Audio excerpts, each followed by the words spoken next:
We are what we repeatedly do. And that is why excellence is not an act but a habit. And it won't be wrong if we converge this thing with PhD today. So if you also abide by the same, you have come to the right place. So hello and welcome. This is Himanshi Kaushik, your host of the day, and I would like to welcome you all in today's webinar on Future of Research, a PhD Aspirant's Guide.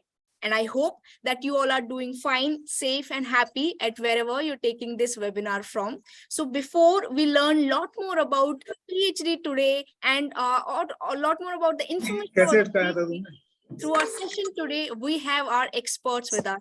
So I shall take huge pride and with immense joy, I am introducing Dr. Sanjay Modi, Sir, Pro Vice Chancellor, lovely professional university here. He is a magnetic personality having an honors graduate in arts and MBA and PhD in domain of industrial relations and has been engaged in teaching and practice of management for over 27 years now. He started his professional career in the industry where he worked for 3 years in the field of marketing. Thereafter, he took over as the founder director of Lovely Institute of Management and subsequently he became part of Lovely Professional University.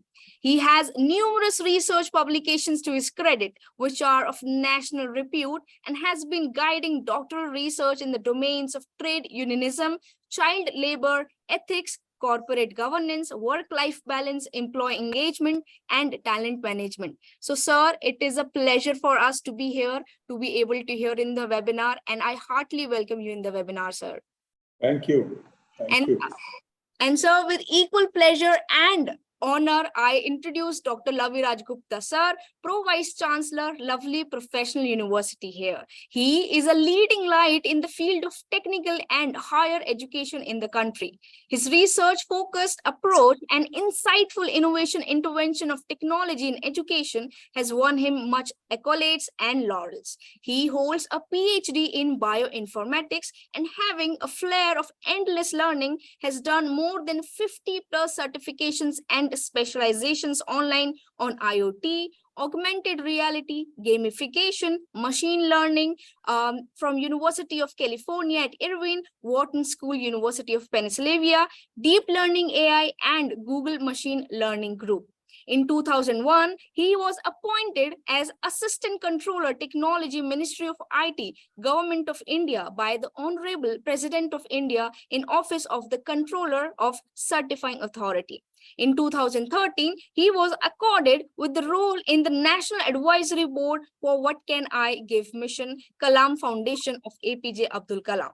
Recently collaborating in research projects with Stanford University and has been nominated as chairman to ASSOCHAM North Region Council of Innovation. Sir, it is a pleasure for us to be here again, and I again sincerely welcome you in the webinar, sir. Thank you. Thank you, Ms. Kaushik. Thank you.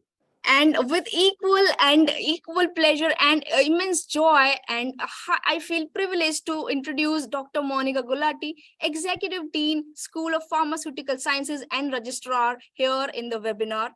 She has like 25 years of teaching experience, research and administrative experience. Having completed her B Pharmacy, M Pharmacy and PhD from UIPS, Punjab University, Chandigarh, Dr. Gulati served for 2 years in R&D department of Penkia Biotech. Shifting later on to academia, she has served for more than 18 years of LPU in various academic and administrative roles. Her research forte is enhancing bioperformance of drug molecule, phytochemicals, and probiotics, metabiotics, and other biotherapeutics using conventional and novel dosage forms, especially in the area of colon targeting. She holds a keen interest in the quality control parameters of delivery systems. She has more than 150 high-impact publications and 15 invited book chapters to her credit. With an age index of 28 and RG score of 39.43. She has been granted 4 Indian patents and 3 Australian patents as well. She is on editorial and review board of more than 25 journals. Ma'am, it is a pleasure again to be introducing you in the webinar, and it is joy for us to be able to hear you in the webinar. And sir, Dr. Laviraj sir, over to you. And sir, before I request you to commence this webinar, I would request to all the participants kindly post in your questions in Q&A box so that our esteemed experts can resolve your queries. Sir, over to you, sir. Thank you. Good afternoon, everybody. I'll be beginning my interaction or beginning my session with you on, and I'll be throwing some light on the basic what, why, and how of research. See, when we think about research, when we talk about research, is my screen visible, Ms. Kaushik? And am I audible? Yes, sir, you're audible, and sir, your screen is also visible, sir. So, basically pursuing research or getting enrolled into a program called PhD, you need to understand what exactly PhD is all about. If you go by the definition or by the nomenclature, PhD is Doctor of Philosophy. It is an amalgamation of philosophy behind any new form of knowledge which you are creating. So I'll be commencing, or I'll be kick-starting this dialogue with my colleagues, and I'll be talking about the what, why, and how of this doctrine called as research. Let's begin. It is very well said by Albert Georgi that research is to see what everybody else has seen, but to think what nobody else has thought. There are a whole load of observations which we do every now and then, every day. We do a lot of observations, and alongside us, many other people also do the same kind of an observation. But the one with the research inclination, the research flair, and the research bent of mind would take or extract from that observation something which others would not be able to think about, and that brings that individual into the tenet, into the doctrine, into the domain of research. An example that people used to think, people used to talk about, people used to work about or work around, that why can't the rocket which are taking some payloads into the space can be made reusable. These rockets, they, after disposing their force or thrust to the given payload till the given height, should come back to the atmosphere and land, and they can be reused again. This was a long debated, this was a long thought process all across the globe, but then suddenly one individual formed a team and created the rocket, which after disposing the thrust to the required height with the required pull or push, comes back to the ground and lands. Now, this is what is the temperament that everybody else would see, observe, but only few would extract the doable, the actionable, the tangible component from that particular observation. Another observation. Right now, a lot of social media happenings are happening around you. People are coming up with, every now and then, every day, there are new ideas being busted upon the society, so that the society gets engaged in a different form and different ways. You might have seen that one of the social media platforms is reinventing every now and then. Now, this is the way of looking to a particular happening or looking to a particular set of individuals, and then excavating, extracting, or distilling that what this particular set of people would love to do more. This is how the entire research framework in digital domain has happened. People are now talking about Web 3.0. Let us go back to what Web 1.0 was. Web 1.0 was, it was Netscape era. You people might have not been born by that time, say somewhere around 90s or early 90s. The internet or the web was used for reading the information. The information was to be read only. And then came Web 2.0, wherein it was not just simply about the reading. You were not just simply reading the information. You are also writing or populating the information in form of social media stings or social media blogs. Then came the present state is Web 3.0, which basically is beyond reading and writing, which is more on experience. Now, this whole transition has happened because of the people with the research temperament and research mindset, that they were thinking beyond just simply getting involved into the process. They were thinking beyond to create new practices, new knowledges, and new forms of understanding. The basic form or tenet or doctrine of researchers that you identify a problem. Once you identify a problem, I'm talking now about the what of it. The identification of the problem is one of the key and one of the primordial stage of research. Identify a problem. Onto that problem, build an hypothesis, meaning thereby that if you want that this is my problem, you need to hypothesize that if my understanding about this problem is something like this, is it going to go this way or it is going to go that way? Based on the hypothesis of maybe this way, not that way, on this way, which forms the null form of hypothesis, take some observations, build some experiments.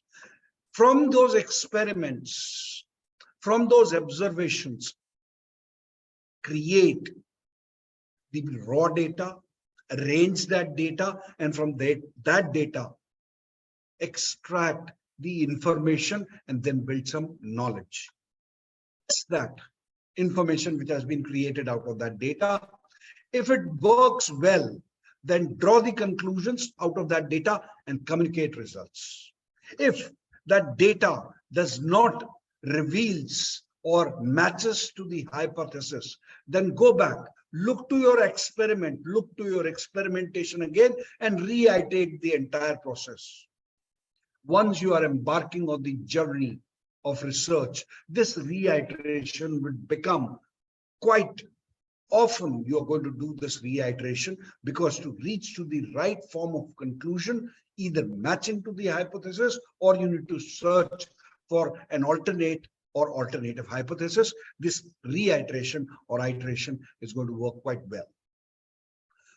Nowadays, if you are beginning your stint in research, look to sustainable development goals. The United Nations have very crisply divided 17 sustainable development goals around poverty, around climate, around life on land, around quality education, around gender equity. Start identifying, even if you are doing research, maybe in maths or in psychology or in management studies, try to identify a problem which aligns with one of the sustainable development goals.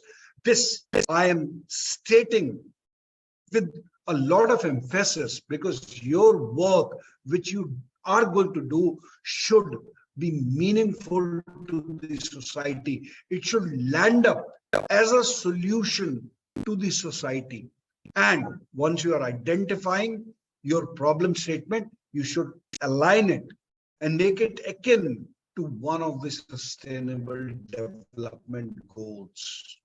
Then only the work or the research which you are going to do would meaningfully translate to the society for sustainability, for better ecosystems, and so on and so forth. why we intend to do research, or one intends to do research, is it's a systematic, structured, and objective oriented analysis.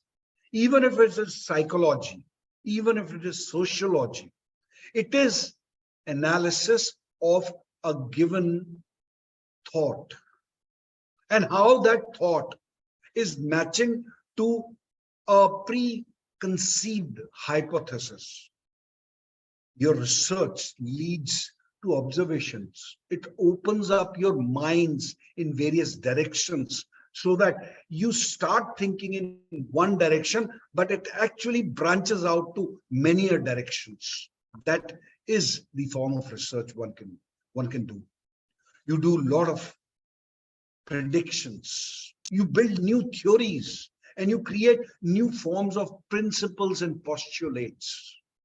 It improves practices. If you align to one of the sustainable development goal, and if it improvises the practice benefiting the humanity, then your research is going to go a long way. You create new forms of understanding of the practices which has been done by people from ages and ages together, change their way of doing things. Think of times when internet just began. I talked about web 1.0. People were just simply reading. It became just the platform to read, to get new forms of information. Then it got translated of co-creating new forms of knowledge by people not just simply reading, but by writing onto the net. And nowadays, it is all about experiences. It is all about metaverses and GPTs of this world. The research should help in making decisions. That if you are standing at a crossroad, which way to go for a given criteria, for a given situation. It should bring consistency. It should motivate others. And basically, I profess this, and I'm going to talk about it many times, that your research should always reach out to public and solve a societal enigma. Because whatsoever research you are doing, be it chemistry, be it computer science, be it electronics, be it any of the domain, the research done should reach to the public, should reach to the world, wherein the processes gets modified, the practices gets efficient, and the processes, they become more effective. Let us see an example of why research. Lot many people observed in times bygone, lot many people observed traffic jams. There were set of people who just simply cribbed about that, oh, there are a lot of traffic jams. But then there were people who were observing these traffic jams, and they were thinking what others were not even comprehending about. So what they did, they created a solution in form of a traffic light. Now, this is where the observation goes beyond the conventional and the mundane, and then a thought gets converted and goes back to the society. Think of a scenario that people who have thought about these traffic lights, how well their research went back to the society, and what meaningful transformation in procedures, in practice, this simple research made into. Then another set of problem came up, that while people are standing at the traffic light, they didn't knew for how long it is going to be red, or for how long it is going to be green. Simple. Some people were just simply adapting to that particular unknown traffic timings or light timings. But then some people came out with simple solution of creating or associating a timer with a traffic light. Now, this transition from one stage to another stage is the perfect example of why research. People didn't stop here. They again moved out that why for a given particular traffic light, all the time, the timings of the red or green light should be same. No, it should be dependent on the density of the traffic. Now, this is an extended research. This is a corollary of the research which happened from stage 1 to stage 2 to stage 3. They created intelligent traffic lights.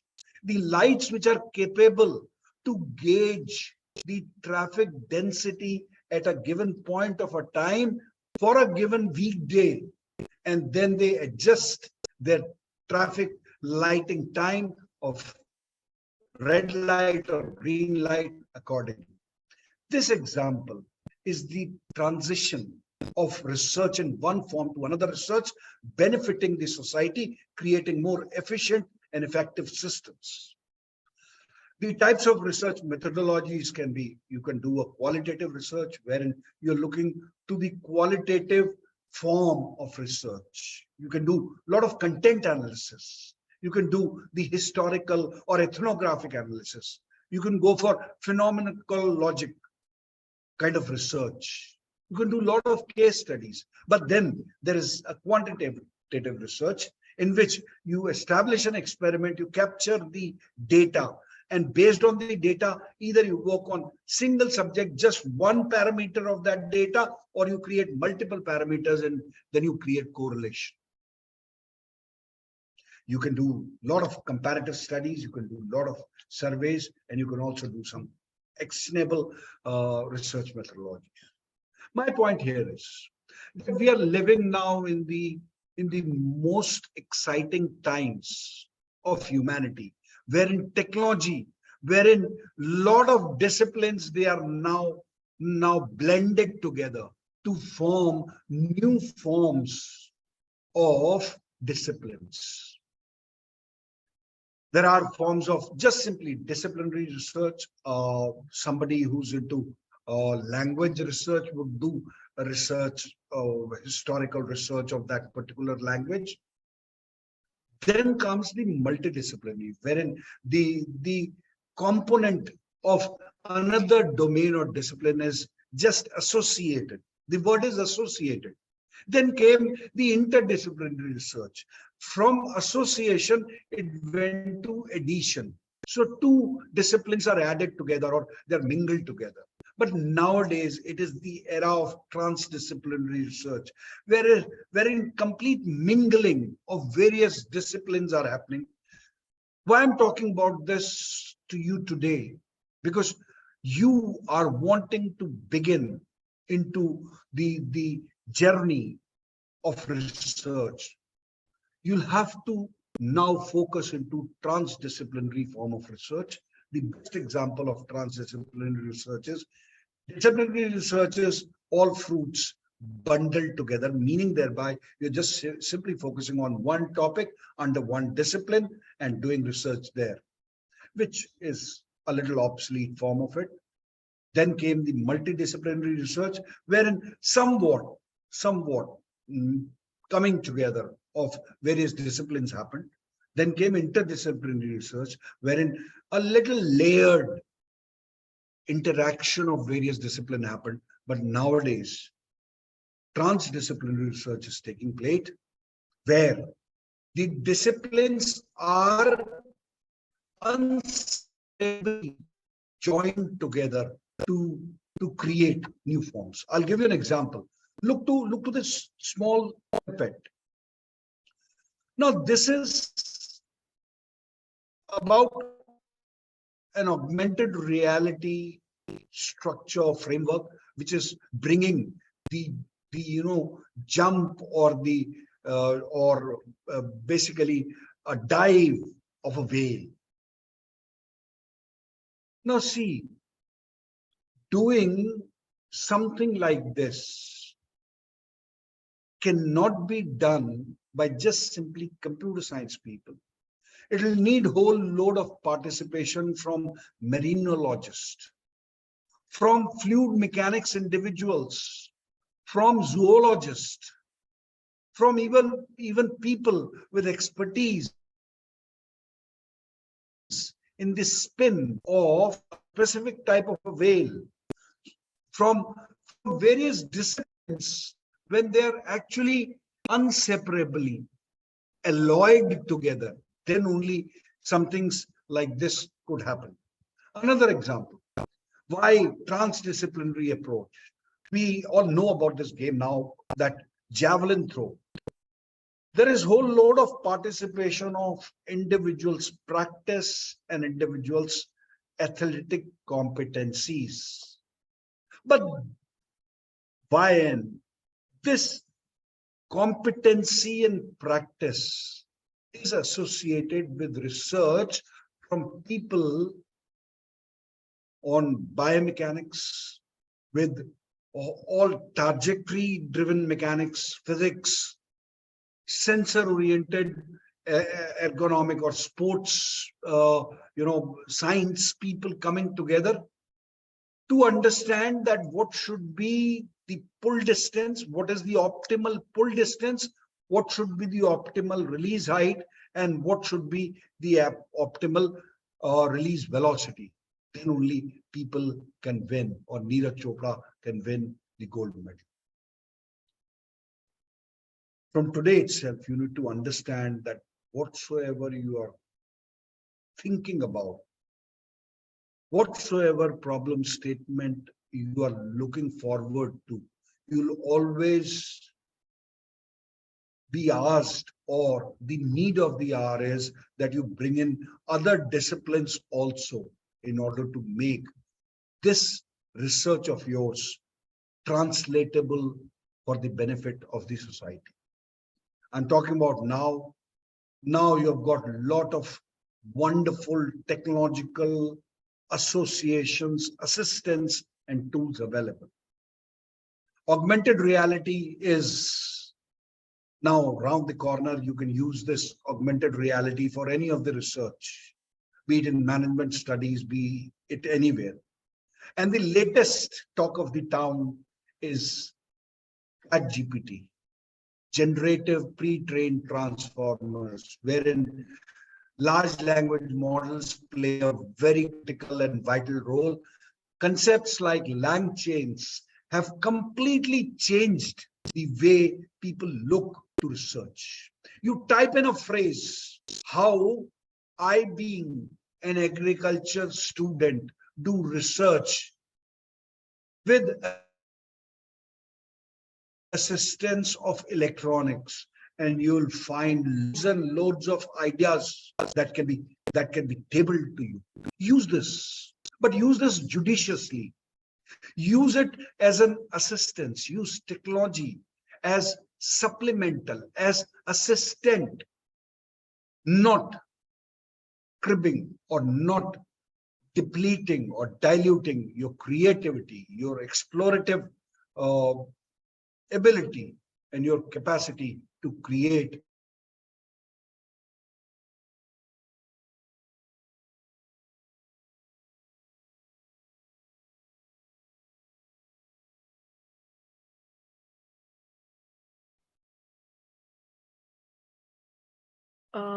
Am I audible now, Yes, Miss sir. Kaushik? Yes, sir. You're audible, sir. So just that And your screen is screen. also there. No, sir. Screen is not visible. I'll show the screen once again. Is the screen there? No. No, sir. One second. I hopefully I got disconnected somehow. Yeah.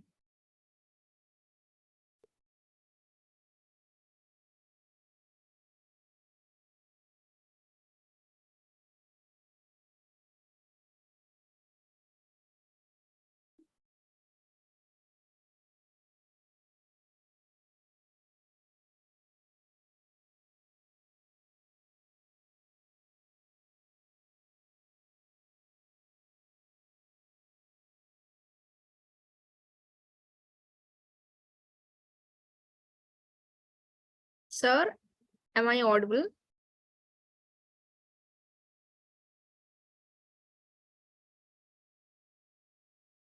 Ma'am, am I audible? Yes, beta, you are audible. Okay, okay. Okay.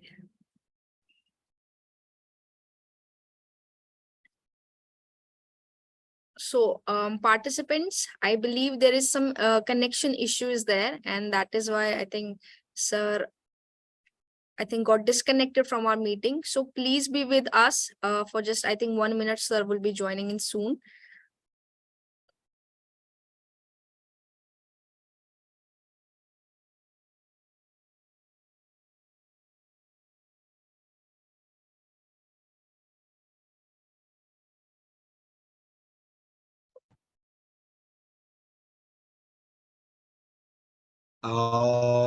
Am I now connected? Yes, Can sir. you hear me?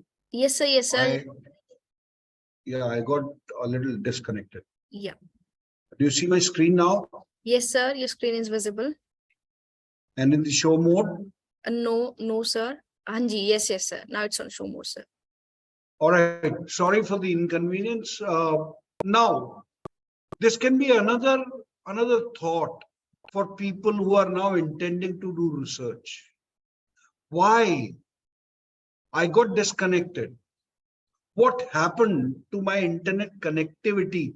Even if the technology has gone so beyond, there is always a scope of modification, of bringing new forms of it. The activity or the disconnection which happened right now can give lot of problem statements to young and budding researchers. Let us see. On my screen, you see a white screen with a black dot. As a human, we'll always try to focus on that black dot, which as a researcher from today onwards, you should negate and should not do, because the black dot in the screen is just around 4% and rest white canvas is 96%. And this 96% has got all the creativity, all the future, all the thoughtfulness, all the explorativeness, and all the significance of the work. My point here is that do not just simply narrow down your focus to one particular thing. In the beginning, explore various multiple, unforeseen, untalked about situations. But once you decide that, then start focusing, bringing multiple disciplines into the foray so that your research goes beyond the writings, goes beyond the thesis which you are going to create. It should go to the society and serve a purpose there. The crux of the research is that whatsoever you're going to do, there'll always be bigger chunks of problem statements. The best researchers are the ones who has got the capability of dividing, segmentizing these bigger chunks into smaller laminas and start solving a bigger problem in small segments. From today onwards, start observing things in a different way. Create hypotheses, establish experiments, look to the entire canvas, not just simply the white dot, but most importantly, bring in multidisciplinary or rather transdisciplinary approach.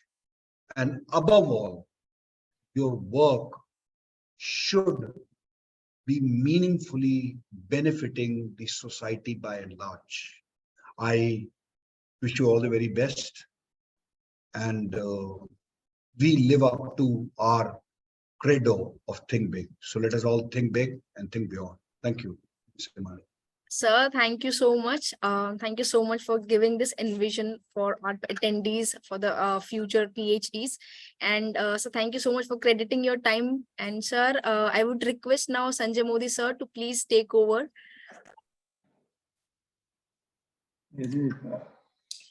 All right. Good afternoon, everyone. I see people are very patient And that is what I expect from PhD scholars, the budding PhD scholars. I think Dr. Laviraj has initiated the subject of research so very well, pointed out all the dimensions, precautions to be taken for research, and the dimensions of research which anyone can explore. So my voice and all, everything okay? Yes, sir. It's perfect, sir. All right. Now, I'll speak about one dimension, that why should you choose LPU for your research, PhD research work? Because it is very important to understand that the choice of the institution could make a huge difference to the quality of work that you do and the ultimate acknowledgement of that work at different levels. Now, let me start by quoting a couple of instances which are very interesting and which will make you understand why you need to choose a good institution. I was interviewing a candidate for English, a faculty position, and he had done his PhD from some university in Rajasthan. I will not name the university. The candidate seemed pretty okay with his concepts, but he pushed his PhD thesis to me and they said, "Sir, can you look at my thesis?" So when I looked at the thesis, I found there was hardly a page where there was no mistake. So I said,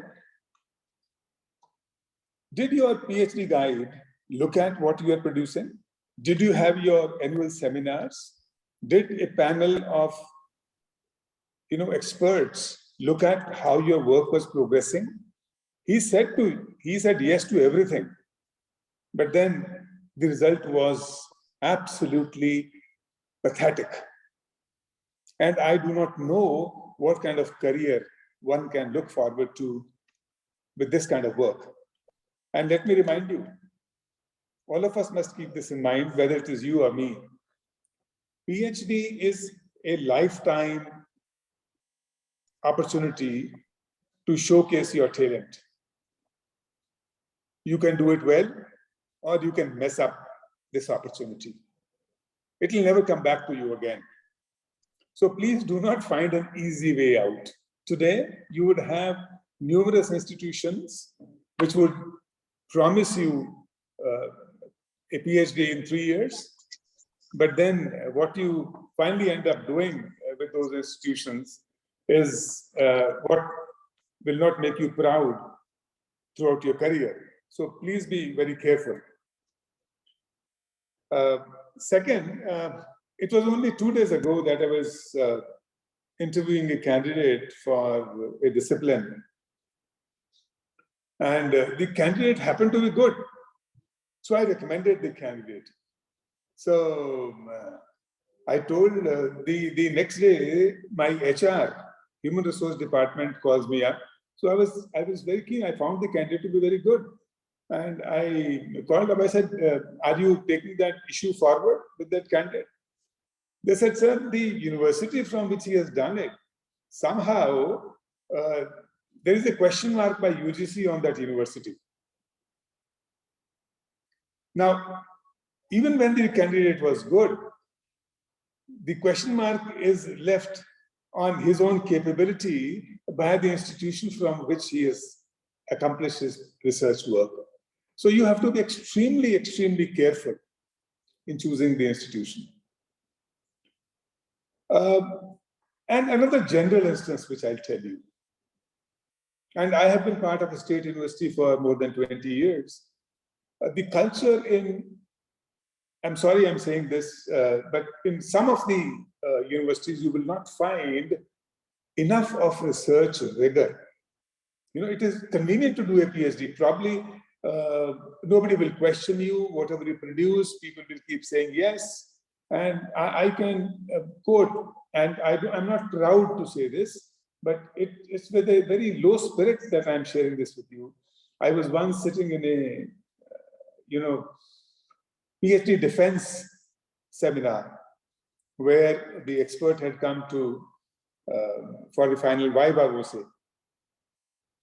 And right in the beginning of the presentation, the comment of the expert was to the candidate, when the guide was also sitting there, he said, "Can you show me one single page which doesn't have a mistake?" I was shocked. It was such an embarrassing moment for, I don't know, I felt if I was the guide, it is absolutely shameful if that comment was made for me, or if I was a candidate for PhD. That's another situation. Whose fault? Partly of the institution, partly and of the student candidate, of course, and the guide as well. Fourth dimension. I do, because LPU is a very large university. We have close to 2,000 faculty members. So you have some faculty members who keep moving out, and we keep hiring new faculty also, so that we don't miss out on good talent.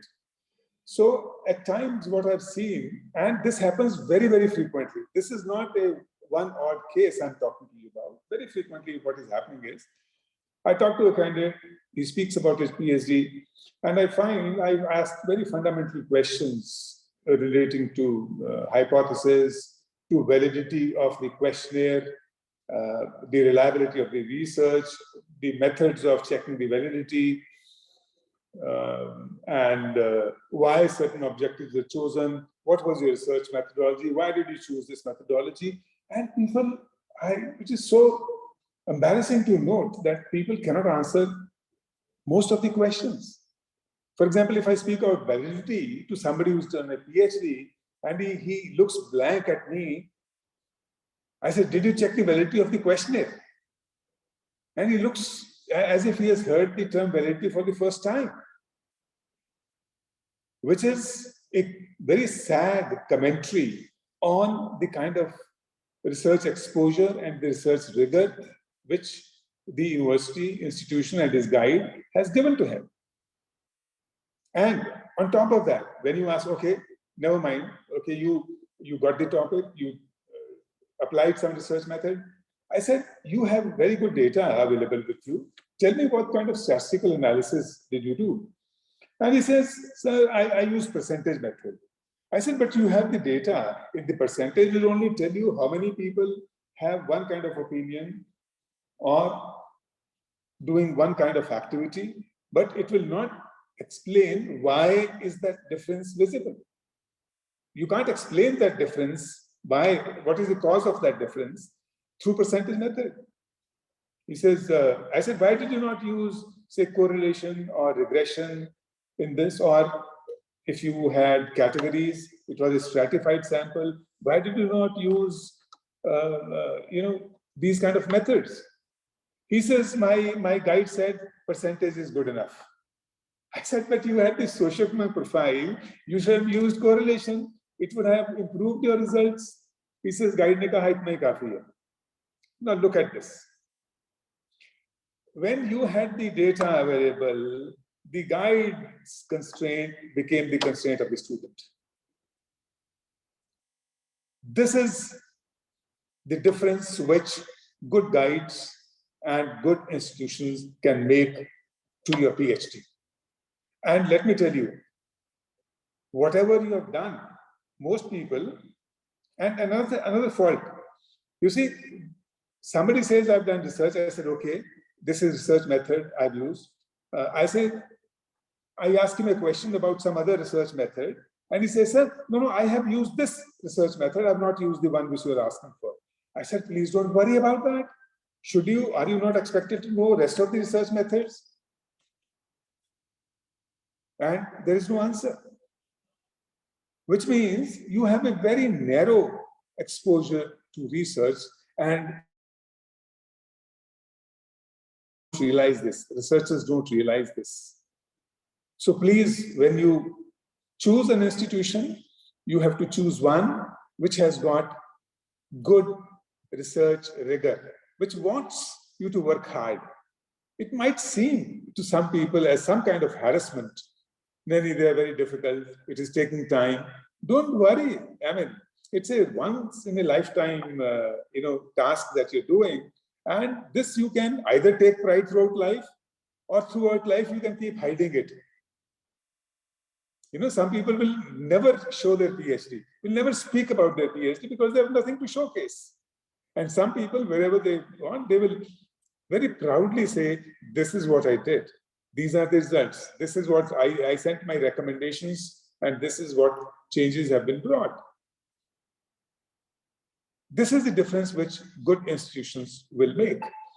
Now, when you come to an institution like LPU, I think one thing which we do right from, as Dr. Laviraj mentioned, right from the selection of the topic, we insist that to the extent possible, topic should be such as is trying to solve some problem of the society, is of some relevance, helps in policy making, or explores new frontiers of research in the concerned discipline, even if it is not solving a problem, it is exploring a new dimension. All subjects keep evolving. So there is definitely new dimensions, whether it is sciences, or it is social sciences, or it is architecture, or it is fashion. You see, society is evolving. So every dimension, every discipline of academics is evolving. So you can choose some conceptual topics as well. No challenge on that front. But we will insist that this topic is adding some value to the discipline or to the society. 1, 2. And there could be instances where, at times when you present the state of the art, right in the first presentation, some candidates would complain. When they have 20 suggestions given, some suggestion says your topic needs to be modified a little. The focus is either too much or it is too narrow. Extend the focus, or add something to the. The parameters you are studying are too few or too many. The research methodology that you're adopting is not right. You need to adopt some other research methodology. The literature review that you've done is not adequate. Do some more. I think the objectives are not properly framed. You need to modify your objectives, change a few, merge these two objectives, add a few more. And some people feel, sir, this is harassment. It is not harassment. This is a training that you have been given to make sure that you are on the right track. Because if somebody doesn't correct you at this stage, then you are bound to get into trouble at a subsequent stage. That is one part of the story. But I think more important is the fact that then you learn wrong ethics of research. You don't realize what research is. You believe that, no, this is a topic which can be, we should be allowed to do what we want to do. It will not happen that way. There's a panel, and if you go to some universities, it is only between the guide and the candidate. Come to LPU, the SOTA is one, state-of-the-art seminar, where your topic is approved, your research methodology is approved. Then you have annual seminars to make sure that whatever was suggested in the state-of-the-art seminar, have you implemented those? There's an action report which you have to submit. And the whole panel evaluates whether you have implemented all the suggestions which were given.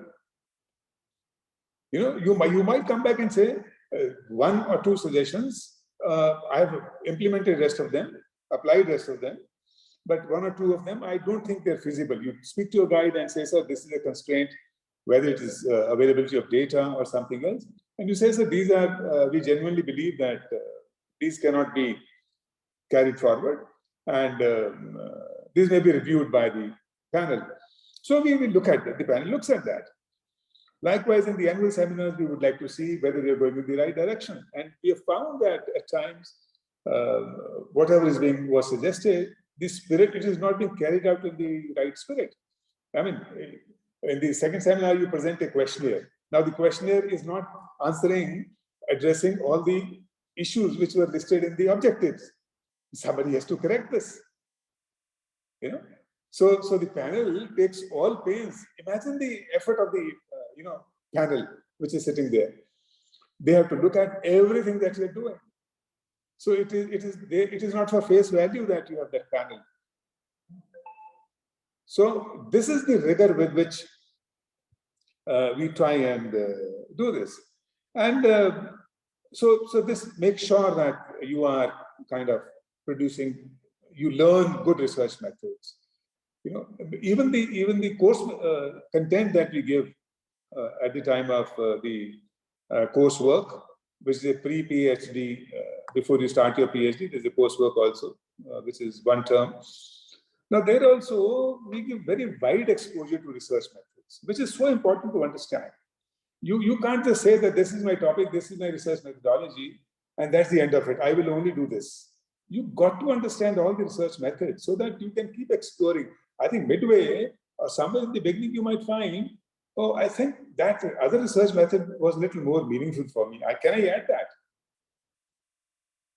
Today, you have not one. At times, you are doing qualitative research, you need quantitative methods also. Right? And the kind of qualitative methods that you adopt also need to be chosen from. So all that broad understanding of research is to be given so that you don't cut a sorry figure, because PhD is not the end.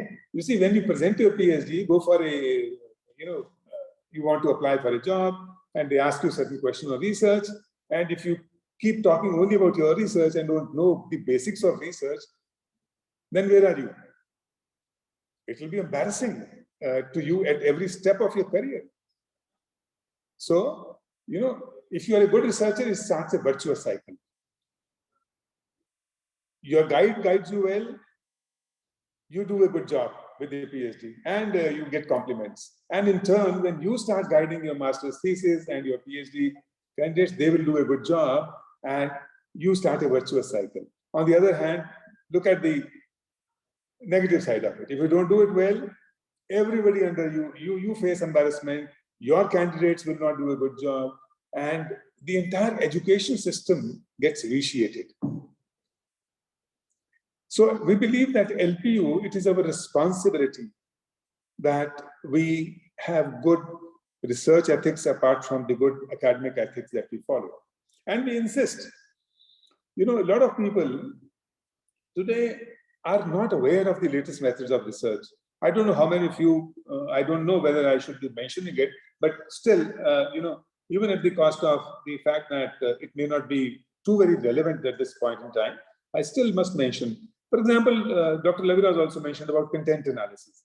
Now, I find a lot of people in law and journalism and languages doing content analysis, by manually. I mean, looking at, they will look at the content, read a few novels, assess and comment, write a commentary on the content of their own. Now, that could be right. That there could be deficiencies in that. But now you have got softwares available which do content analysis for you. You can use R, you can use NVivo, you can use Atlas IT. There are plenty of software. You can use R also. So these softwares are available where you punch in some keywords and they would mathematically tell you how much of those keywords, how frequently do they appear, and that helps you to be very precise with even the content analysis or the sentiment analysis that you want to do. And why I'm sharing this with you is that our faculty, we make sure, is updated with whatever latest softwares or techniques are there for research.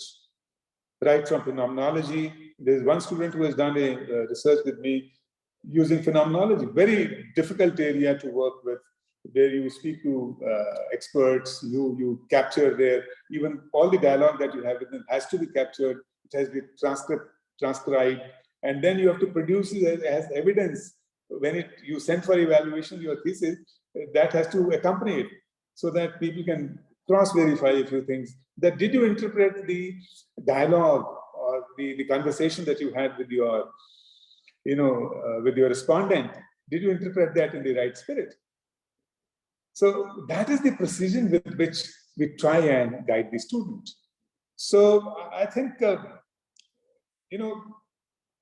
this a good investment of 3, 4, 5 years in research, it might sound a little challenging to begin with, but I think it's worth. When anybody, a mountaineer goes to Mount Everest, the kind of feeling of exhilaration, ecstasy that one has is unparalleled. That's a treasure for life. So when you do a good work, I think you can take pride in it throughout life, and this will help you in your entire career. Your entire growth today depends on the quality of research produced. I don't need to emphasize this. You go to any institution, because every institution is undergoing accreditation by NAC, which has a very large score for research. Very large component of the evaluation is based on research output. And in quality journals, what kind of papers you publish, what kind of intellectual property, patents, copyrights people have, consultancy people have done. All that is not possible unless your grounding in research is very sound. So please do not at all compromise, because you have to, it is not about PhD. You have to constantly produce. When you go to any institution, you would have targets that so much of research papers have to be written. So much copyrights should be attempted. You have to write research proposals so that for funding. How will you do all that? The foundation of all what you do subsequently after your PhD would lie in your foundations of research, and your promotions from lecturer to, assistant professor to associate professor, and your entire growth in your career would depend on the foundations which are laid by the institution where you do your research. So I'm not saying that LPU is the only institution. LPU is a very good institution. I take pride in this fact. But then when you evaluate, please keep these factors in mind. Please don't go to an institution which gives you an easy promise and says, we'll make sure that you get a degree in 3 years. And some might even say, guide would say, I don't worry about it. Those are, very, low temptation, low hanging fruit, which are very sweet to begin with, but taste very bitter, leave a very bitter taste subsequently, and they will keep tasting bad throughout life. So with these words, I hope all of you would make a very wise choice of the institution that you choose, and really aspire to do wonderful work, path-breaking work through your PhD, so that you can take pride, the society can take pride, and your career blooms. It helps you throughout. All the very best. Sir, thank you so much, sir, for your thoughts, for your encouraging words. And I hope that all our participants must have got this energy to choose the correct career path from now on. And with this, I would request Monica ma'am to please take over the screen.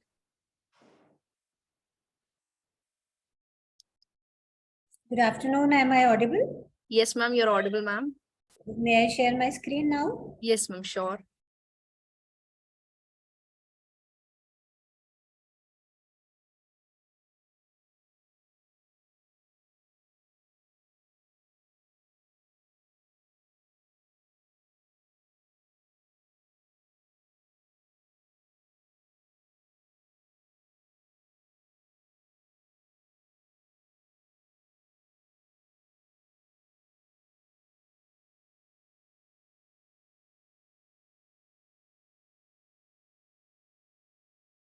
Is it visible? Yes, ma'am. Yes, ma'am, it is. So, good afternoon to all. As Dr. Modi was saying that, we have a lifetime opportunity when we go for a PhD and submit a PhD thesis, with pride, we would carry it always with us, wherever we go, wherever professional assignment we have. So, a small presentation from my side. What should be the output we should expect from a PhD work? Is it only the thesis that we should be expecting, or should it be something more? So there is one scenario there is a PhD scholar who moves out with a PhD degree in hand, and then there is another scenario in which we compare that the PhD degree, of course, would be there for any PhD scholar. There is one hypothesis paper. There is a review article. There are 2 research papers. There is 1 patent, and then there is 1 copyright. So we all know who is going to be the richer one. Now, otherwise also, if you see, if you have published a hypothesis paper, it is going to help you in your state-of-the-art seminar. Once the paper is published, nobody can question about the the robustness of your problem. Similarly, when you start writing a review article, even before you start your work, there are so many things which you will learn that you will not be committing so many mistakes. This I learned from my own experience. When I wrote a review article after about a year of starting my work, I found out that so many mistakes that I made during the initial period of PhD, I would not have done so had I actually gone through each of the papers in detail. So that you will do only if you are going to write a review article. So it helps in the conduct of the work. It also helps you to write, the 2 major and 2 most boring parts of the thesis, that is introduction and that is literature review. Because there, you just have to cite the work of the other people. So that is already done once you've written a review article. You just have to keep on updating it. Then if you publish a few research papers, they of course help in the final defense of your thesis. Once it is approved by an international agency, a journal, which is of very high repute, of course, the questions to your work would be much less in numbers, also in intensity also, because you have already gained particular expertise which is reflected in the publications that you've done. Patent and copyright, of course, they are going to make your CV much heavier. So I think each one of you would like to move out in the scenario number 2. And then how to go about it? It is going to help you in applying for jobs. If you have, as you can see, they are all asking you for any jobs. They are asking you how many publications do you have. Now, in fact, they've gone to such a micro level. They'll ask you how many total publications you have. How many publications do you have in last 5 years? How many publications do you have in last 2 years? So as researchers, each one of us must keep ourselves updated as far as publications are concerned. Similarly, when you are applying for fellowships, this is the ad for Fulbright fellowships. You can see they're asking for the significant publications and so on. Similarly, when you apply for awards, again, you are asked about the publications. 5 most important, most significant publications, 10 most significant publications in last 5 years, how many? So it is, going to reflect in your CV every time you are going to apply for any scholarly assignment. Then I'll very briefly, I understand there's not much time, so I'll very quickly go through the, the procedures by which you can earn all these things. So first, coming to the publication of hypothesis itself, there is a journal by the name of Egyptian Journal of Forensic Science. This is just one example. There are many other journals also that would take your hypothesis. Another one is medical hypothesis. I happen to be in the editorial board of that journal also. I have not shown that here. So there are a number of journals which would even be happy to publish your hypothesis. So the submission guidelines, one particular, as you can see, category is hypothesis. So they are accepting the hypothesis, and then, the guidelines are given to the authors. So please see to it that if it is possible, publish your hypothesis also. It gives so much solid foundation to your work.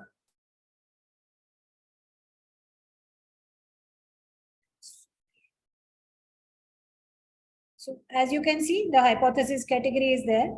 Then talking about review article, it is going to cover two of the most comprehensive parts, which will consume the largest amount of the largest period of writing your thesis. So if a review article, one review article or a couple of review articles are already published, your introduction and review of literature will be, believe me, done within 2 to 3 days, because you've already published most of the work which has already been done.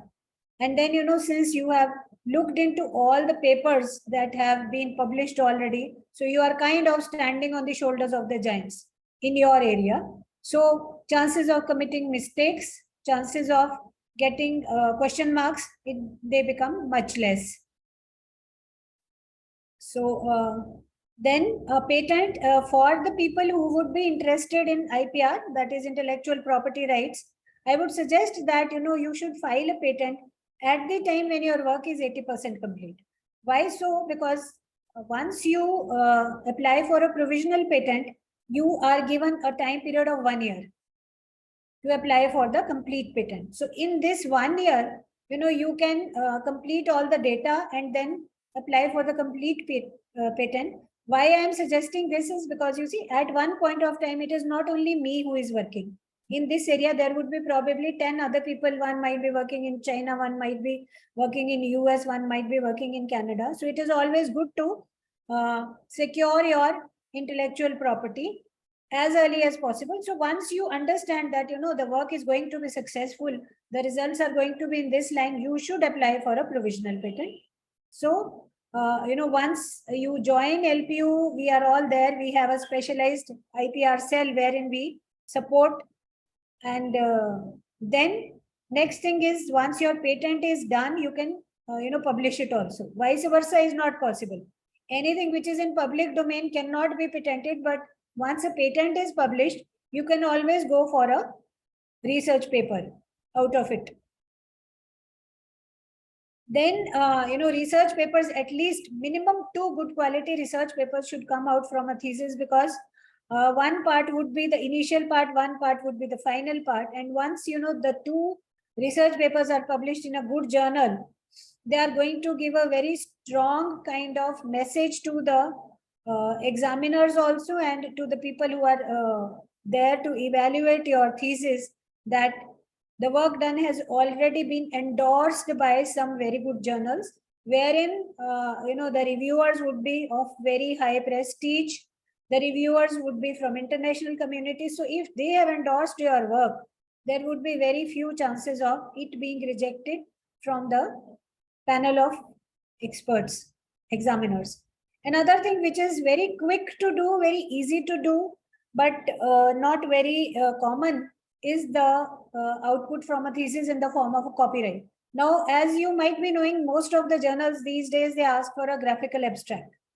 Apart from the abstract, which is in Word form, they also ask for a graphical abstract. In fact, recently in last 2-3 years, the journals have started asking for video abstracts also.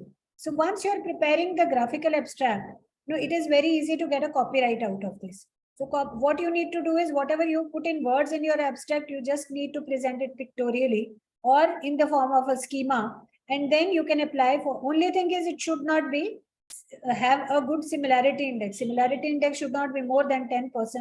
So create something which is very original, and then you can take a copyright, which is taking a copyright is much easier than taking a patent action. And then it adds to the kitty of your achievements while you are defending your thesis, and even later also when you are presenting your CV to anyone. Then there are a few problems, as Dr. Laviraj was saying, that many a times, there were certain things which were not there earlier but are there now, and vice versa. So there are a few problems which have come up now, which were not there for the researchers of my generation. One of them, which is very unfortunate, is the advent of cloned journals and predatory journals. We all keep on hearing about it, but in the end, I always see that 1 or 2 researchers, they get into this trap and they end up being very sorry for it. So you must be very careful while selecting a journal, while you are communicating your any kind of paper, whether it is a research paper or a review article. So generally, when we talk of the low quality journals or fake journals, as we might call them, they would always keep on sending you repeated calls for papers, emails which would be unsolicited. You have not applied there, you have not communicated to them, but they will keep on sending you mails, and they will keep on promising you that it will be published in very few days. That is a very, very typical bait of these kind of journals. They will tell you they will publish it in 1 week, 2 weeks, 3 weeks, or a month, which actually should, give you red signals. This is one typical example of this. Perception of your last. So first they are going to appreciate your papers, that you had published something which is of very good quality. So we encourage you to publish in our journal also. No good journal is going to ask you like that. And then they will say that ensures a rapid review process within 3 to 4 weeks. This is something which I received a few years back. Simple one example. This is another one. It says it will be processed and published as early as possible. No good journal is going to tell you that. This is the genuine one. Even if they say it will be published early, they would say that the review process will be done in a particular length of time. So they say they are giving you the submission deadline, which is never given by the fake journals. They will also tell you that it is median time from submission to first decision. First decision means either it is rejected, or it is to be revised, or it is accepted. They are not saying that it will be published within 14 days. So this is the genuine one. Again, I received it somewhere in 21. Yes. So these are the few kind of baits which they will give you. Then another thing which has recently, come up in a very strong manner is the plagiarism issue. So you can see that, this image was there and this was copied, and there was a case. I'll not go into details because I understand there is a very short time left. So in case you want to copy a table, you want to copy a particular phrases, or you want to copy a particular diagram from any journal, there are ways. It is not completely no kind of thing. All you need to do is you need to take permission from that publisher. So all the important publishers like Taylor and Francis, Elsevier, Springer, and American Chemical Society, they have a particular way for, they will themselves direct you how to take permissions. So there are a number of things for which you need to take permissions. I'll just go through it quickly. So all of them, they have their different kinds of procedures, but they're quite similar. And this is how, you can take permission from all these stalwart kind of publishers. I'll tell you how to go about it very quickly. So if this is the figure you want to copy, right? This is from one of my own papers. So if you like this figure and you want to copy this figure, what you can do is you can go to Google, just Google this article, you will be shown this. Once you see this, just click here, get rights and content. Then they'll ask you, why do you need to make a selection? Why do you need to use this? Where do you need to use this? So if you want to reuse it in a journal or magazine, just click on this. And then within 24 hours or within 48 hours, generally you will receive the permissions. And one more point which is very important is many a times they'll ask you for some amount of money. So just send them an email that I can't afford it, and they'll generally, they waive off the charges. So that was another thing. One small thing which is still left, which is a recent menace actually, is the tortured phrases. Now, the people have become very ambitious. The scholars also have become very ambitious. So they would ask you, they would, give the guides or their supervisors or mentors the papers, and in a hurry, what they do is they'll use shortcuts. So generally what they do is they will either select synonyms or they will use some softwares to reduce the flag level. Flag level means the similarity index. So what do they end up in is something like this. This is something from my own experience. One of my scholars wanted to write out of sight, out of mind, and processed it through one of the softwares which would reduce the similarity index, and out of sight and out of mind became invisible and insane. I was not able to understand it. So then I asked her, what is this? And then she told me. So they will just, use a dictionary fixed stat would become made static. We say we selected the samples randomly. So it becomes haphazardly, which is actually a very, very negative term. Right? So these kind of things should not be done. Tortured phrases have been detected, and once the tortured phrases are detected by any publisher in any journal, most of the times they will blacklist either those authors or even the institute to which they belong. So kindly make sure that tortured phrases do not land up in your manuscript. So for reducing the flag level or similarity index, we can go for paraphrasing, which is actually using your own words. So a few examples I had taken. Maybe we'll do it some other time. But this is my request to you. If you are actually paraphrasing your content, still please give the credit to the original author, because otherwise it becomes plagiarism. Even if you have paraphrased and it is not detected in flag, still it is plagiarism because you are using somebody else's ideas. So that's all from my side. Thank you so much. I'll be very happy to answer any questions. Thank you, ma'am. Thank you so much for gracing this webinar through your experience, through your thoughts. And I hope all the attendees must have got a clear idea as to where they can publish their papers and what they need to do in the near future regarding PhD. And ma'am, with this, I would like to introduce our admission nominee today. Before we take up and before we have the questionnaire round from our esteemed experts here, I would like to introduce Dr. Tushinderpreet Kaur Pullar, Professor, Coordinator of Cell, to please navigate the students regarding the admission process. Ma'am, kindly show them the site so that they can know that how they can take admission in our LPU. Ma'am, over to you. Thank you so much, Himanshi ma'am. I hope my screen is visible. Is it so? Yes, yes. Right. Thank you so much.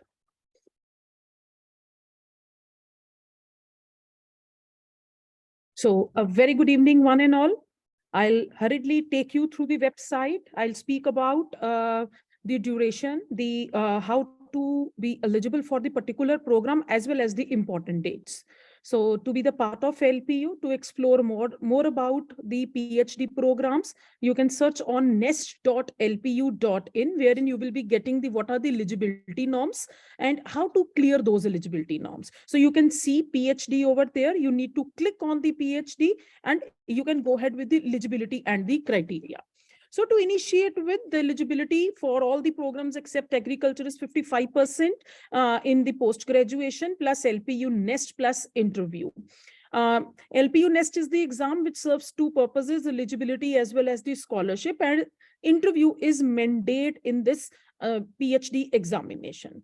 The combination, the weightage which I want to highlight is the final selection for the admission. It is based upon the combination of both the exams, LPU Nest as well as the interview. 70% weightage from the LPU Nest and 30% weightage from the interview will coherently make the 100% weightage, and from that the final selection of cutting off of the category 3, 2 or 1 will be decided. That was for non-agriculture programs, but for the agriculture programs, the eligibility is somewhat different. It is somewhere the 65% in masters and plus subject to the condition of the exam as well as the interview part is there. Further, moving towards the disciplines in which we are floating the PhD.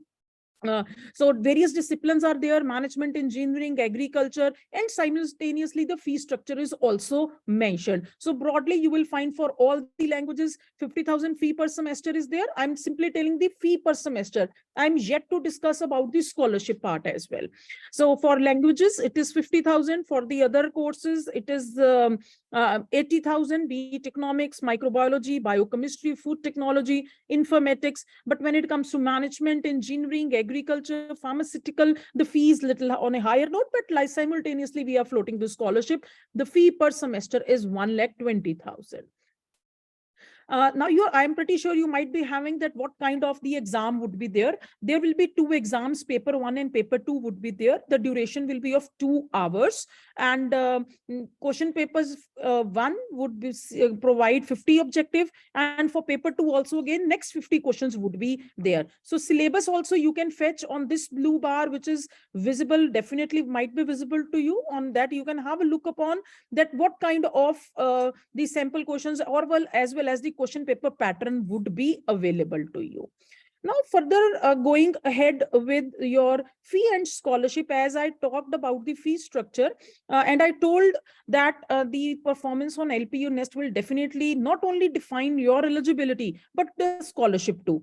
So broadly, PhD is into 2 parts. One is the part-time, another is the full-time. All those candidates who are not working anywhere would automatically be enrolled in the full-time. Those who would be able to provide the no objection certificate from the employer will be able to register themselves for the part-time. So there are 3 different slabs. For the full-time, the third slab is of 50. Then if you have the higher capacity to get more scholarship, it is 70 and maximum is 90. But vis-a-vis on the other hand, for the part-time candidates, it is 30, third category or third slab. 50 is the higher, that is the second, and the maximum is 70. So in full-time, 90% scholarship is the highest scholarship. Now 90% highest scholarship means a candidate only has to pay only 10% of the program fee, and this scholarship is going to pertain for altogether 4 years, be it a full-time or be it a part-time, depending upon which option you opt for. In addition to this, we provide scholarship on the basis of various categories, on the basis of types of, like whether you are JRF, then in that circumstance, whether the validity period is there or not, if you are net qualified, if you have research outcome, as very clearly briefed by ma'am as well as sir and Modi sir, that yes, we should have in not only in PhD, but if before that, if you have scopus publications, be it highest publication, like 5 publications are there, then definitely higher would be there, lesser publications, so lesser scholarship. So LPU is hand holding in every way. The point is, you have that capacity, you have those things with you, definitely we'll be providing you the scholarship. In addition to this, then we have the research fellowship as well as the scholarship, which university provides to enhance the research environment. So university is providing the research fellowship as well as the scholarship to the candidates, but after the coursework. Then teaching fraternity, we understand that nowadays, as per the guidelines, teaching fraternity is also going ahead, be it a government academician, be it a private academician, we are also providing the scholarships to them. For the industrial professionals and all those who are from Fortune 500 companies, they are also getting the scholarship, depending upon whether they come under the part-time or they come under the full-time scholarship. But outrightly, if a female wants to go ahead with a part-time scholarship, she would definitely get bare minimum 30% scholarship. And yes, for the male candidates, they have to be a full-time candidates, then they'll be getting 30% of the scholarship. So money should never be a hurdle in a person's growth. A mindset, a research bent of mind should definitely be there. Now, the next point is, we do have, once you clear the eligibility hurdle, the next point is regarding the coursework. As per UGC guidelines, coursework is mandate. So minimum 75% attendance has to be there. We do have 3 options, every weekend, 4 days in a month, or 15 days in continuity. So after that, then your state of art seminar, as highlighted by our authorities, by sir, that state of an art seminar wherein you propose your research, your bent of mind is conducted. So before that, coursework is mandate and has to be completed. Now, the point comes, the important dates. We have already started with the last, this online registration. The last day to register for the LPU Nest is 23rd of May. The exam would take place on 26th May and 28th May. Result would be there on 2nd of June. Then interview slot booking. I'm just taking a halt over here. Why? Because I'm sure that you might be having this query into your mind that if a person is UGC net qualified, right? But definitely go ahead with your booking of LPU Nest, because you have to appear for the interview. And once you perform in LPU Nest, there is very high possibility that you crack higher scholarship. So don't it is up to you, but we always advise the candidates to appear in LPU Nest exam. So once you clear your LPU Nest, slot booking would be there from 2nd June to 6th of June. Interview would take place from 9th June to 14th of June. Its result would be there on 19th of June, and last date to take admission would be 15th of July. So 23rd is approaching. Don't wait for the last date. Do identify what is your research of bent of mind, and do plan to book your LPU Nest with us. Over from my side, Himanshi ma'am. Thank you so much. Thank you so much, ma'am, for giving our students a navigation through the admission process. So before we take on all the questions we have for our experts, I just want to, okay. Ma'am, Tushindra ma'am, there's one question for you, this last question. This question reads, can there be an LPU Nest exam online for PhD? Yeah, it will be an online exam, test center based exam would be there. Once you book your LPU Nest, it will show you the cities and you can book it accordingly. Depending upon 2 days exam is there. So you can book it as per your convenience, your availability. You can decide the date at your own. Thank you, ma'am. Thank you so much for resolving the queries of our students. Now, I would like to ask questions. I would take permission from all our experts here, sir, Lavi sir, Sanjay sir, and Monica ma'am. There are a few questions from our attendees. So with your permission, can we take them up, ma'am? Go on, go on. Yeah. Okay, ma'am, there's first question that came from Rajshri Das. And she wants to know what is the perspective of doing PhD in bioinformatics, sir? Laviraj, sir, it's for you. Well, bioinformatics is going to be another game changer in times to come when it comes to clinical associativity and human healthcare after.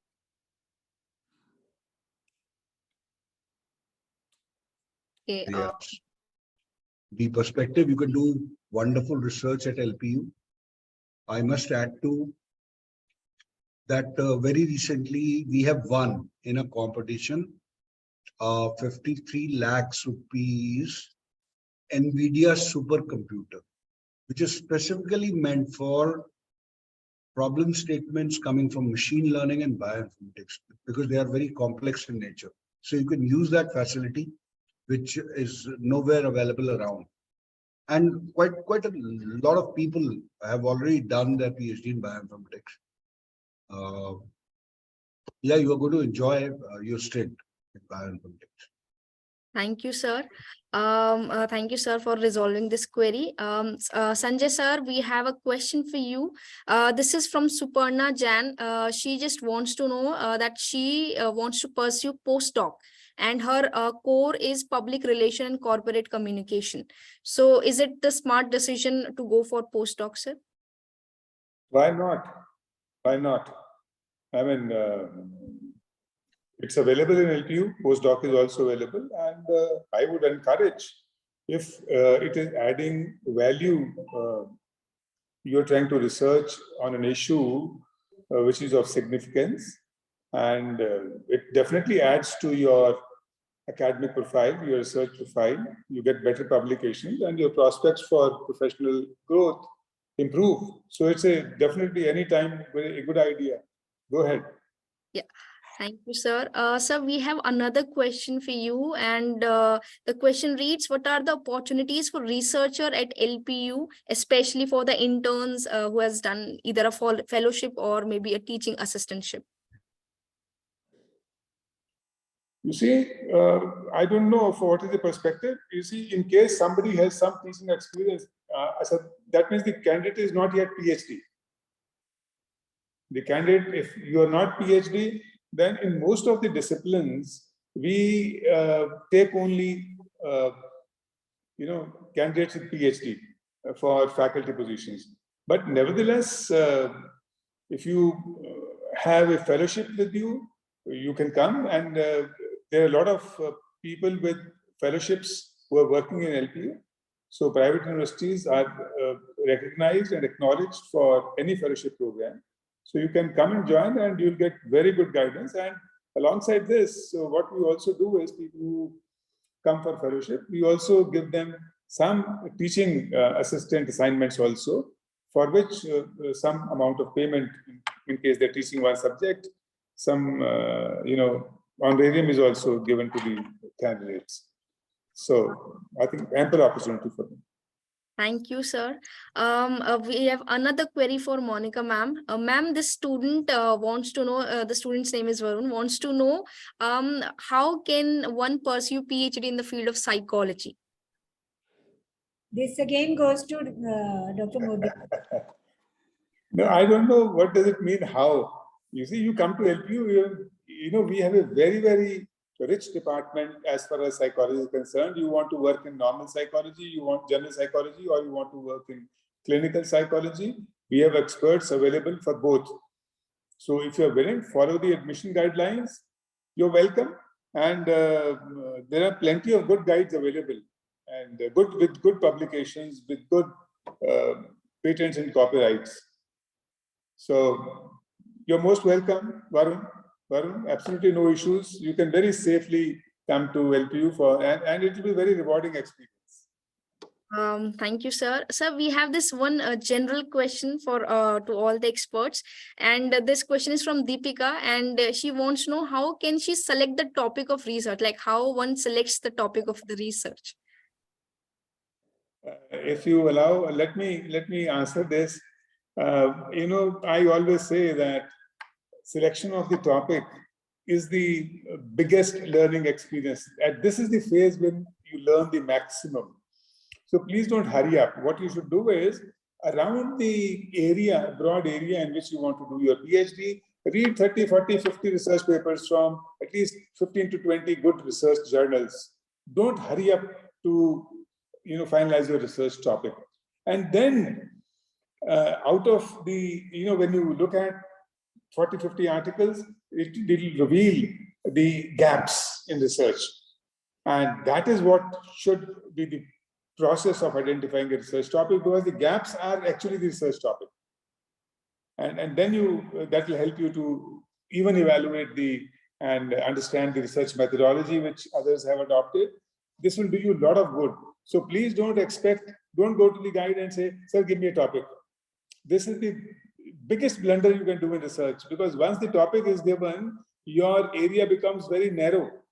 So the best exploration opportunity is when you have to finalize. I never give a topic to my candidates. I always say, come read 30, 40, 50 research papers, then we will discuss what research topic you have to choose.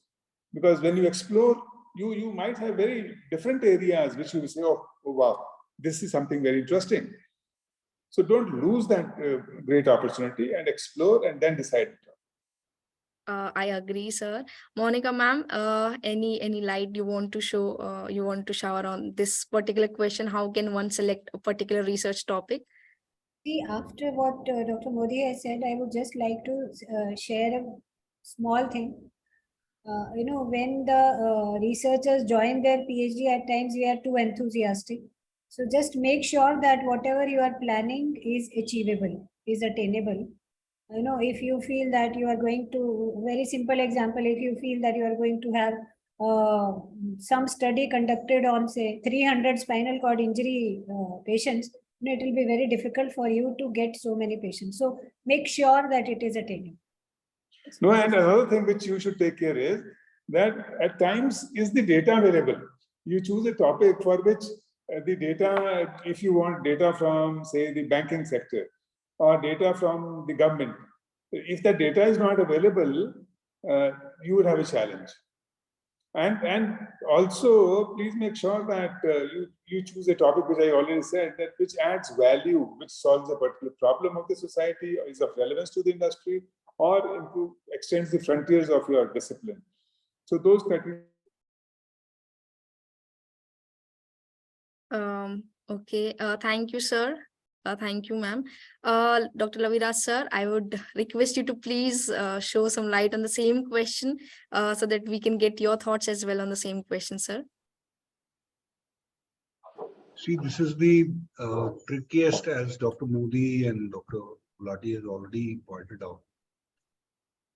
My takeaway or my point here would be A, you need to scan the entire Pandora box before you boil down to a particular topic. You know, it should decant from a bigger, huge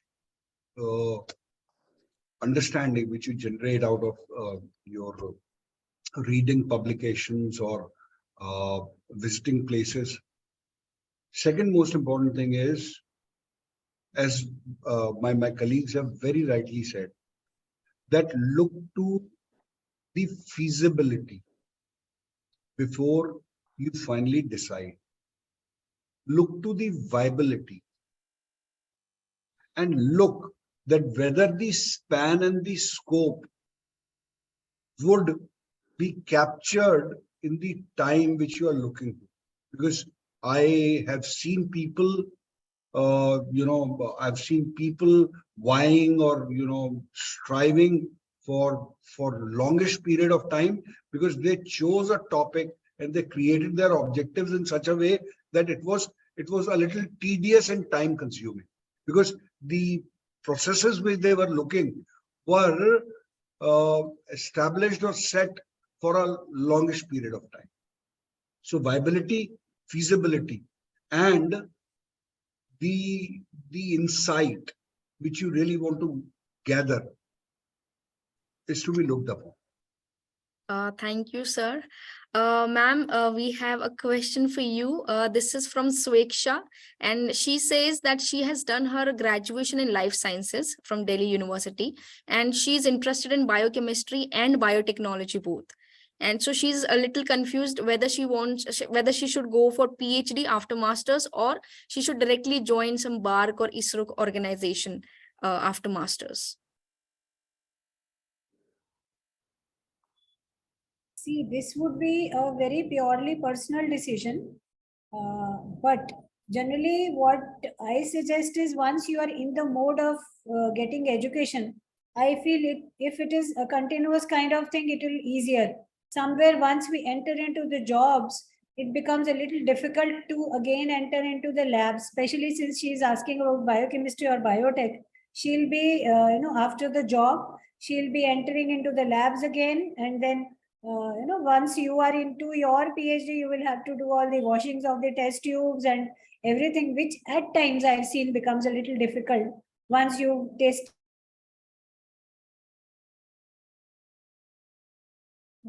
Okay.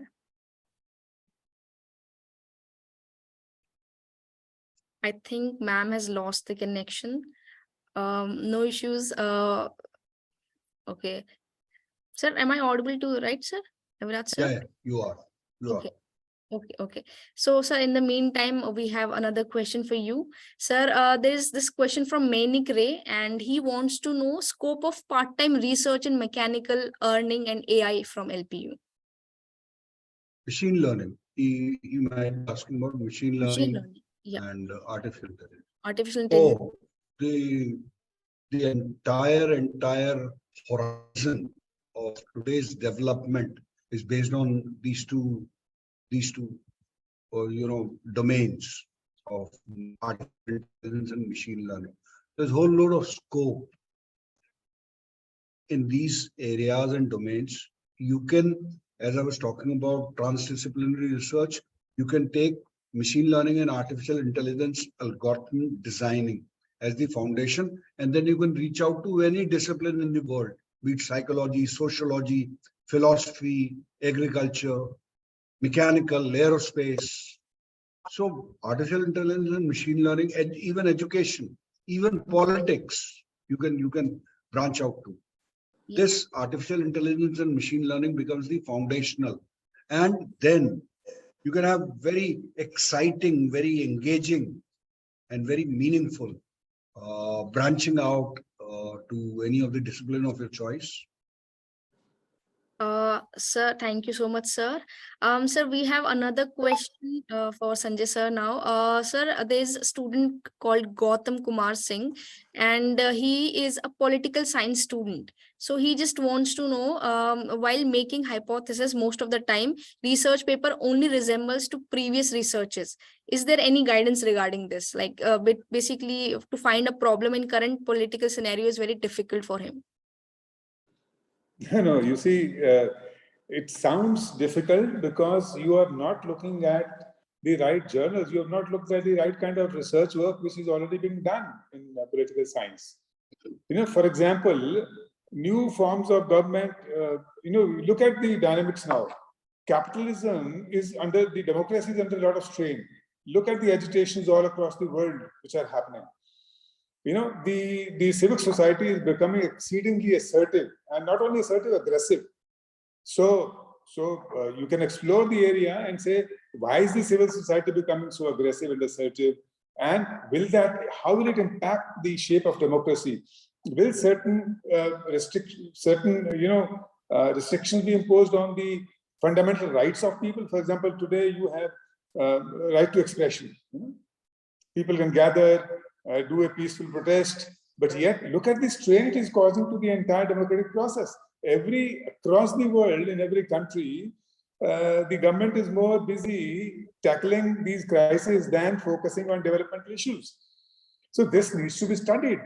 What is the form of government? How do you handle the fundamental rights, privacy? So there are plenty of issues. The eligibility for being elected to the legislative assemblies and to the parliament. Does the criteria need to be changed? So you scan the political. This is one very, very rich area, I must say, where so much new solutions are being. The role of NGOs, for instance. There are plenty of areas. There's no dearth of areas. You just have to look at. My suggestion to everybody would be, please, for looking at, before you finalize the topic, start reading newspapers every day. Whether you're a student of science or literature or social sciences, psychology, anything, and look at what is happening in the society. That will give you, listen to BBC News or any other news channel which gives you the overview of the world, what is happening in the world. NATO is another. Now, is the entire issue of how the United Nations operates, how the European Union and NATO are operating. Plenty of, what is the dearth of topics?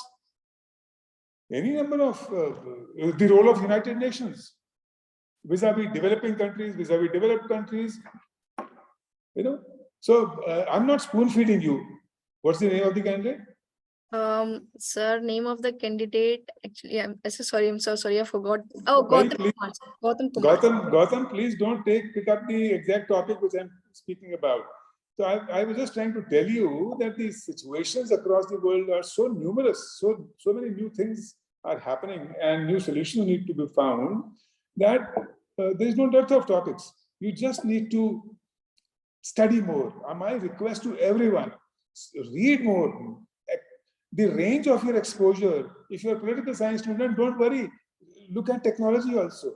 Look at medical science also. Look at sports also. Look at whatever is significant is happening in the world must be in the knowledge of anybody who is academically oriented.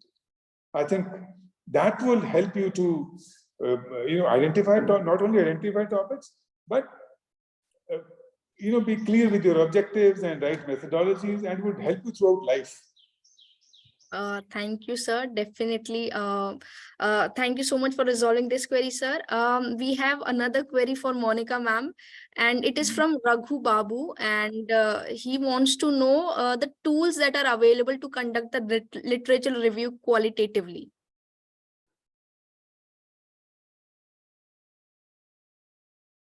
For literature review, we have a huge number of databases, and we have a subscription to n number of journals which are there, available at the click of a button now. we have access to not just databases, but even the e-journals. A long list of e-journals is there. So you can do the entire literature review from there. Apart from that, we have access to Shodh Ganga also. Shodh Ganga is basically a repository of all the PhD theses that have been submitted in past many years. So you will have not just an access to the databases and the e-journals, but you will also have an access to the PhD thesis that have been submitted. And from there, not only literature review can be done, you can also find out whether your topic is nascent or not, whether it is something which is novel or has it been already explored, so that you don't end up after 2 years or 3 years repeating something which has already been done. So I think that answers your query. Databases भी हैं, EBSCO है, JSTOR है, ProQuest है, all those in very large number of databases are available. Yeah. Thank you, sir. Thank you, ma'am. Sir, Laviraj sir, this question is for you. From Mandeep Mehan.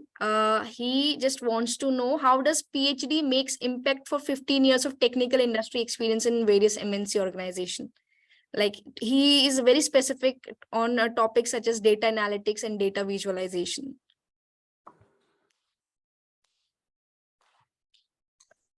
Sir, I'm very sorry, sir, but you're on mute, sir. Yeah. With the experience of 15 years, you come up with a lot of observations which you have seen from your desk to your area or to your organizations which you've worked in. You might be sitting on the huge hump of data. By now you might have collected a lot of data. So for you, doing PhD or identifying a topic to begin the PhD would be like a cakewalk. Because as my colleagues were talking about, that you need to explore, that you need to read quite a lot. As a fresher, yes, you need to explore, you need to read quite a lot. But with 15 years of experience, you already have that metal and have that volume with you. With a little reading around your area of interest, by now you might have already identified your areas of interest and the things which so that becomes a very easy phenomena to identify the topic, and by now you have learned how to handle situations. So you can do PhD more easily than a fresh. I think Dr. Laviraj, he also, my understanding was that he wanted to know, how much value it will add to his career if he does PhD after 15 years of experience. I don't know whether he aimed to. Lot of value addition can be there. Dr. Modi can add to it. Because then once you have the blend of both sides of the industry experience as well as the metal or the volume or the hat, the thinking cap, which is endorsed by your PhD degree, then you are more prolific a professional than anybody else. No, I think what can be also thought of is that today, what is of most significance in the industry is innovation. And innovation cannot happen without rigorous understanding of research methods and exposure. So when you do PhD, the kind of exposure through literature review that you get, and of course, by learning the research methods of all kinds, and the interaction that you have with your guide and with a host of other experts, I think that expands your horizon of how to go about innovating. What are the new dimensions? What are the new areas of research? I think this will be very valuable in times to come. So if you want to hone up your research skills, I think it will pay you off extremely well. You will be a cut above your companions, and it will pay you very, very rich dividends. In fact, all multinational companies are look at the best. I don't know what your area is, but if you look at Intel and Microsoft, research is the focus area, whether it is manufacturing or IT sector, it is the focus area. Yeah. Innovation. So Thank great you. to do. Thank you so much, sir, for resolving this query. Now we have the last, but of course not the least query. To all the experts, it is again a general question. Sir, this is from an anonymous attendee, and he wants or she wants to know, how can one decide if the problem they have chosen is worth pursuing for the research? Same question. Literature review.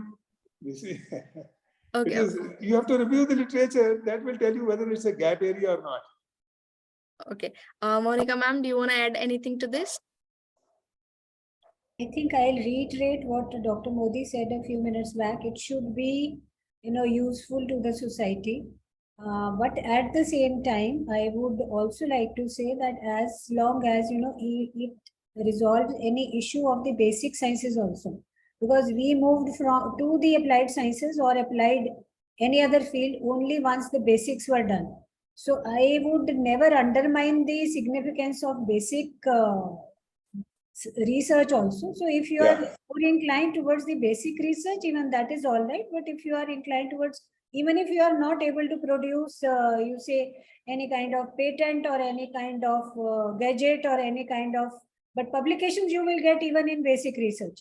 So I feel that such kind of dichotomy should not exist. As long as it is useful for the science also, or for the any kind of discipline's progress also, it is equally significant. Yeah, it is. Just Sir, ensure that. thank you, ma'am. Laviraj sir, would you want to add up to anything to this particular question, sir? Just 3 words: feasibility, viability, and applicability. Okay. Thank you, sir. Thank you, ma'am. Thank you, Sanjay sir. Thank you, Laviraj sir. Thank you, Monica ma'am, for joining in the webinar, for giving our attendees, for me also, a path to, think about, and for showing us how we can pursue PhD or maybe our future courses well. Sir, thank you. Good group of students, and I'm sure they will prove to be assets. Yeah, they seem to be ambitious, and they seem to be, their thinking is on right track. So I'm very happy with the interaction that we have had. Okay then, sir. Thank you, Ms. Himani. Thank you so much. It is very well conducted session which you did. It's a pleasure is all mine, sir. Thank you. Bye-bye. Good luck to everyone. Thank you so much. Thank you so much, sir.